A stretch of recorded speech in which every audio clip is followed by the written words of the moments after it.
Où le vin nous emmène-t-il? Où nous transporte-t-il? Que produit-il en nous? Toutes ces questions naissent autour de ce liquide si particulier. Un produit proche du religieux et du sacré, mais dont la compréhension semble souvent inaccessible. Or, n'est-il pas là pour faire le lien entre nous, le ciel et la terre? C'est parce que nous avons la sensation de ne rien comprendre, de ne pas y avoir accès, que nous nous sentons parfois si loin du vin. Bruno Queugnoux invite le goûteur à descendre en lui, à s'imprégner et surtout à se faire confiance, à désapprendre à déguster, à abolir la frontière qui existe entre l'amateur et l'expert. Le vin, depuis la nuit des temps, il amène à l'ivresse. Il amène à l'ivresse, on a confondu avec l'alcool, mais il y a une autre ivresse, c'est-à-dire que dès qu'on met le nez sur un verre de vin, il y a déjà quelque chose qui se passe. On ouvre une bouteille, il y a déjà quelque chose qui se passe. À chaque fois que quelqu'un débouche une bouteille sans s'en rendre compte, il est en train de perpétuer quelque chose qui vient de la nuit des temps, et c'est toujours la même, c'est la rencontre humaine. C'est la rencontre avec quelqu'un. Donc il y a ça, et puis après, évidemment, il y a tout ce qu'il y a derrière le vin. Quand c'est un vin au sens vin, véritablement, ce qui n'est peut-être pas toujours le cas, et même à mon avis assez peu le cas, c'est quelque chose qui, à l'intérieur de lui, a une magie qui vient des profondeurs de la terre, avec la rencontre de la lumière, et qui va, par un métabolisme lent, une métabolisation lente, une véritable digestion dans les cuves et dans les fûts, qui va permettre de libérer une lumière qui va nous atteindre. Et ça, c'est vraiment le début de la convivialité. Mais d'où vient cette lumière qui est présente dans le vin? Cette magie, d'où provient-elle? La vinification telle qu'elle a été donnée par les moines cisterciens et clunisiens en Bourgogne, elle vient d'une compréhension alchimique. On n'est pas dans du hasard, on n'est pas dans du naturel, on est dans quelque chose qui est supranaturel. C'est pas chimique non plus, évidemment, c'est pas de la synthèse, mais c'est supranaturel. Et le vin vient de cela. Et là, ça demande une connaissance des rythmes, une connaissance des gestes, un accueil du vin comme sujet, c'est-à-dire que la vigne déjà, puisque au départ la vigne est une liane et l'homme va la contraindre au nanisme et à s'enraciner, elle est une liane qui court sur le sol et l'homme va en faire la plante fructifère qui va s'enraciner le plus profond dans la terre. C'est déjà un message énorme. Il y a un rapprochement avec l'humain. L'humain, il cherche la lumière extérieure toujours, alors qu'on sait très bien que son cheminement pour transformer ces ténèbres, ça passe par une descente à l'intérieur. De là, la prière, la méditation, le respire, etc., qui va nous emmener à travailler sur l'intérieur. Et ce n'est pas une culture au sens extérieur comme on a aujourd'hui. La culture, c'est tout transformer en mythologie intérieure et métaboliser dans son intérieur. La vigne, c'est ce qu'on va lui demander. Et en allant chercher les profondeurs de la terre, qui sont inconnues pour l'homme, parce que avant le phylloxéra, quand on plantait une vigne qui n'était pas greffée sur un puits américain, contrairement à aujourd'hui, on pouvait avoir des racines jusqu'à 50 mètres de profondeur, dans une roche. C'est complètement fou. Et puis derrière, prendre ce raisin qui porte en lui cette force incroyable de la terre qui s'est transformée en monde végétal et en fruits, on va, et par la métabolisation de la lumière en même temps, on va écraser ce raisin pour les vins rouges, écraser ce raisin, les piétiner, les faire mourir quelque part, les amener à une certaine mort, parce qu'il n'y a pas de renaissance sans mort, il n'y a pas de résurrection sans mort, et bien tout doucement va s'orienter, donc au départ une dissolution, une dégradation de cette matière organique, et en même temps, de ce raisin, on va en faire quelque chose d'absolument incroyable qui n'est pas du jus de raisin fermenté, contrairement à ce qu'on entend aujourd'hui. Ce n'est pas une boîte de conserve, une bouteille. C'est quelque chose qui, au contraire, les gestes du grand vigneron, ça va être de continuer cette métabolisation, cette digestion de cette matière organique pour la minéraliser, c'est-à-dire que, si on prend les termes anciens, c'est une dégradation, une décomposition, une dissolution pour qu'il y ait une coagulation qui veut dire pas densification. À l'époque, ça ne voulait pas dire ça. Coagulation, c'est coaguler, c'est-à-dire mettre ensemble, c'est unir les contraires, c'est unir la lumière et la terre. le feu et l'eau, etc.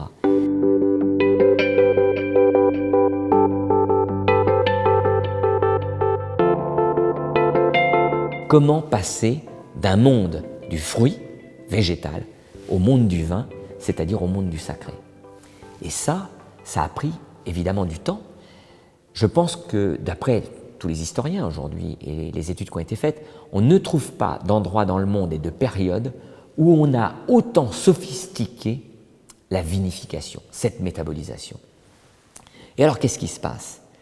Quand on arrive, si vous voulez, à ce degré d'essentialisation, où tout s'est uni, hein, on n'a pratiquement plus de scorie extérieure, on n'est plus que dans l'essence. Eh bien, il y a une pureté, on est vraiment dans la purification de la matière, on est dans quelque chose qui est de l'ordre du mystique, et de l'ordre plus que de l'énergétique, on est dans l'ordre de l'invisible. Aujourd'hui, on fait plein de vins qui sont des vins dégustables, mais où il n'y a pas d'invisible, il n'y a pas cette force magique qui est libérée. Et c'est pour ça que la Bourgogne est en train de redevenir un petit peu la Mecque du vin dans le monde. Les vignerons américains viennent voir, tout le monde. Parce que pendant des années, les modèles, c'était les grands Bordeaux noirs, épais, tanniques, boisés. Puis d'un seul coup, on dit, ah oui, mais on s'en lasse, et puis en fait, on voit bien que les gens n'ont plus d'intérêt pour ces vins-là. Et même le Bordelais est en train de changer, de revenir, ils vont être obligés de revenir au terroir, à cette lumière du terroir. Révélation de la lumière de la matière, c'est ça qu'on cherche. Pour révéler la lumière de l'homme, évidemment. Beaucoup de vins ne sont plus comme ça, puisque justement, on va chercher la puissance extérieure, on va chercher à séduire le dégustateur, celui qui note, qui met les notes, le journaliste, le critique, le sommelier, le caviste, le client. On va essayer de le séduire le plus vite possible, parce qu'en plus, on est dans un monde où on va vite. Donc, il faut que quand le client goûte, il soit séduit. Donc on va lui faire du velours, on sait faire le velours, on n'a pas besoin du terroir. On sait faire beaucoup de fruits, des fruits noirs, on va cueillir sur mûri. Alors que la cueillette du raisin, elle se fait, il y a une fourchette très courte pour capter le moment où le raisin, il n'est pas encore mûr, il est mûr. C'est juste là, parce que la sève de la vigne fonctionne encore, elle l'hydrate encore, elle lui donne encore ses forces. Et quand elle arrête, c'est trop tard.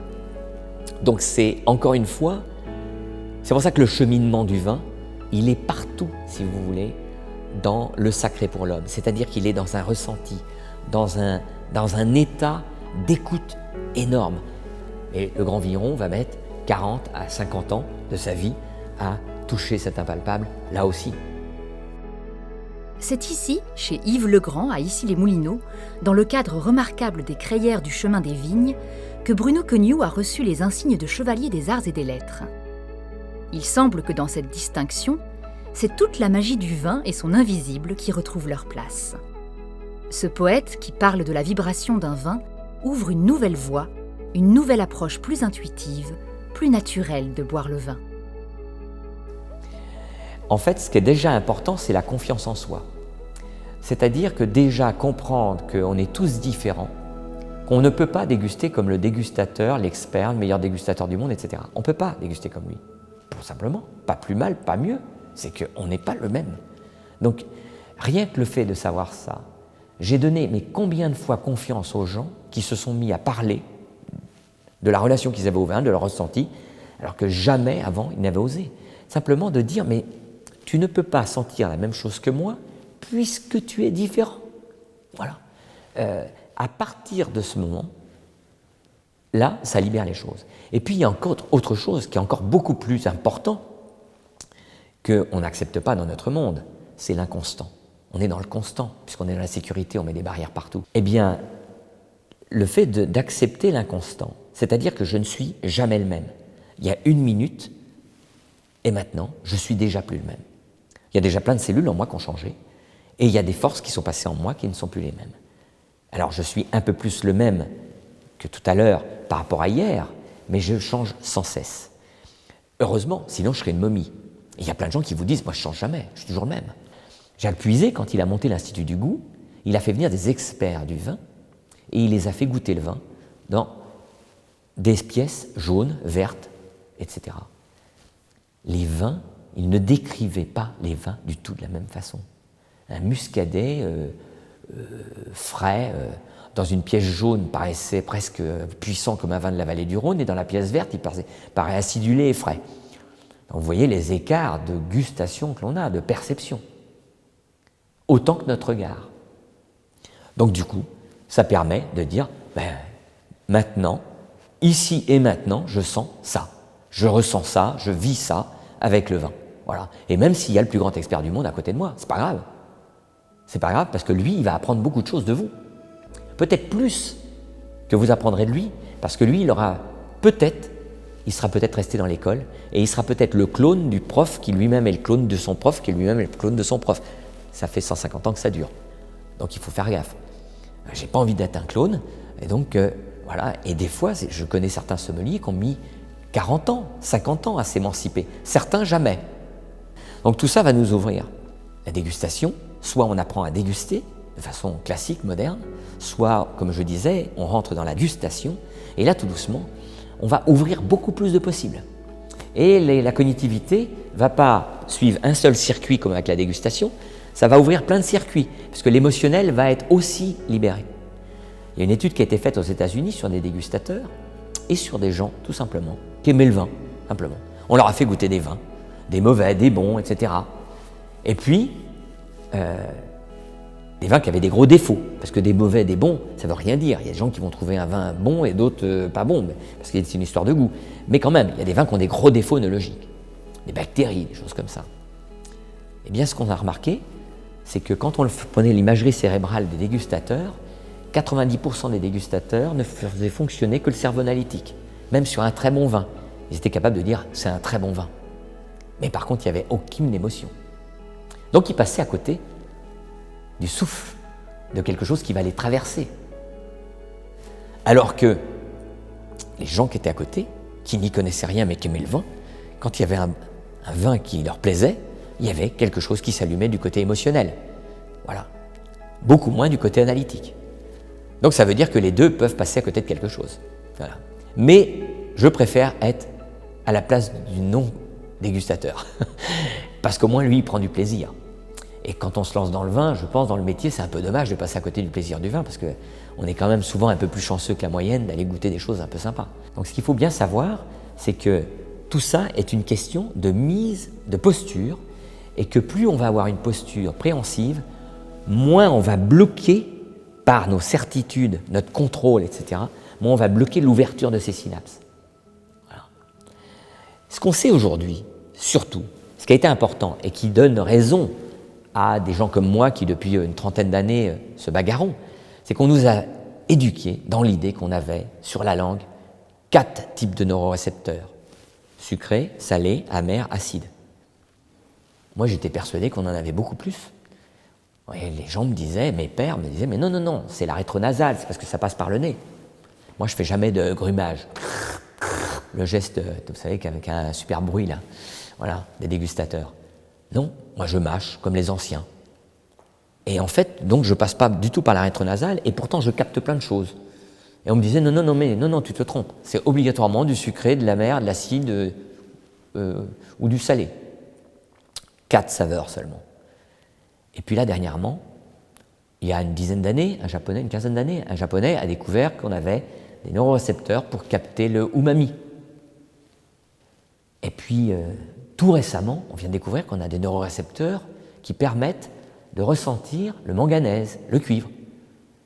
Et puis, il y a un neuroscientifique, il y a 2 ans, qui a découvert qu'on avait, sous les papilles connues, des petites papilles, des champs de papilles, qui ne se mettaient en fonction qu'avec la salive. Alors ça, c'est très embêtant, donc il se fout beaucoup des sommeliers et des dégustateurs, parce qu'il dit les dégustateurs n'utilisent pas la salive, donc toutes ces papilles sont en veille et pas en éveil.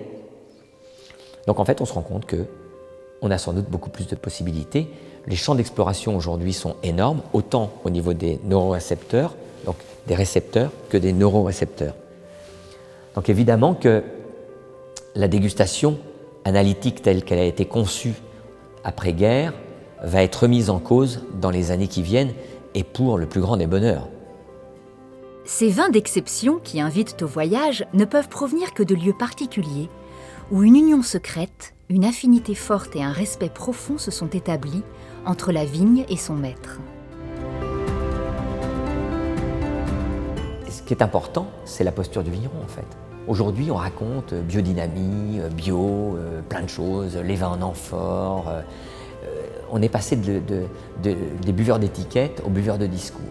C'est-à-dire qu'aujourd'hui, on nous vend des discours avec des techniques, le nouvel Eureka pour faire du grand vin. Alors aujourd'hui, si on n'a pas une amphore à la maison pour faire du vin, on n'est pas un grand vigneron. Évidemment que les grands vignerons n'ont pas besoin de passer par là. Ce qui va compter, c'est la posture. C'est-à-dire, c'est une grande humilité face au terroir. Les gens qui racontent tout ça, qui ont besoin de tout ça, n'ont pas confiance en leur terroir. Ils ne libèrent pas, ils ne sont pas dans la libération du message. Ils sont dans la construction d'un goût et donc ils ont besoin tous les ans de rajouter quelque chose, de chercher quelque chose. Évidemment que la vigne, travailler la vigne, l'amener, parce qu'elle est quand même très fragile, évidemment qu'il faut trouver. Alors aujourd'hui on travaille avec des huiles essentielles, des petites choses, mais fondamentalement, pour libérer, accueillir, déjà l'humus de la terre. L'humus de la terre va être important. Pourquoi ça s'appelle aussi humus? Parce que déjà il y a l'humilité dedans. Donc un humus, deux humus dans le même sol, faits par deux vignerons, ne seront pas les mêmes. Celui qui sera dans l'humilité de sa terre, qui fera un humus, qui va collaborer à l'humus pour justement libérer les forces de la terre. Et celui qui veut faire un humus, parce que lui, il veut avoir un bon humus. C'est pas du tout la même chose. C'est pas du tout la même chose. Ça commence là. Et puis après, la vigne, elle ne se comportera pas pareil, parce qu'elle connaît son maître. Hein. Le chef de culture, elle le connaît, elle va l'entendre. Eh bien, c'est toujours pas vouloir attendre la récolte, etc. C'est être heureux avec ses vignes, vivre quelque chose avec ses vignes. C'est pas évident une année comme cette année, hein, parce que la nature, elle est dure, hein, elle est un peu comme la tempête avec le marin.